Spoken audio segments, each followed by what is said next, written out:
बिस्मिल्लाह। अस्सलाम वालेकुम रहमतुल्लाहि व बरकातुहू। आदरणीय दाई बहन, तपाईँहरूको सामनेमा जनाबत अर्थात् मान्छे जो आफ्नो स्वास्नीबाट यौन सम्पर्कले गर्दा जो अपवित्र हुन्छ त्यसबाट तयम्मुमको सम्बन्धमा यो कुरा छ, सुन्नु होला।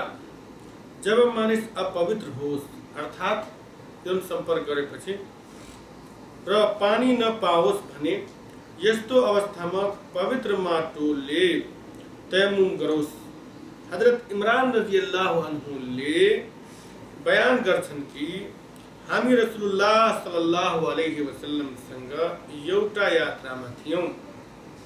रसुलुल्लाह सल्लल्लाहु अलैहि वसल्लमले हामी सबैलाई एकै साथमा जमातसँग नमाज पढाउनु भयो।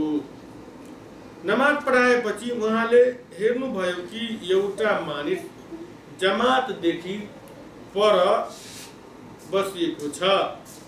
उहाँले उसित सोध्नुभयो, तिमीले हामीसँग किन नमाज पढ्नु भएन? उसले भन्यो, म अपवित्र थिएँ र मैले पानी पाएन। उहाँले भन्नुभयो कि तिम्रो लागि तयम्मुम गर्नु अनिवार्य थियो, त्यो तिम्रो लागि काफी थियो। अर्थात् हाम्रो सन्देशवाहकले भन्नुभयो कि तयम्मुम गरेपछि तपाईँ पवित्र हुन सक्नुहुन्थ्यो, तयम्मुम गर्यो, कुरा सिद्धिने थियो। यो हदिसबाट के प्रमाणित हुन्छ कि यदि मान्छे यौन सम्पर्क गरेपछि अपवित्र बनेको छ त त्यो व्यक्ति यदि पानी पाइएको छैन, नमाजको समय भइसकेको छ र नमाजको समय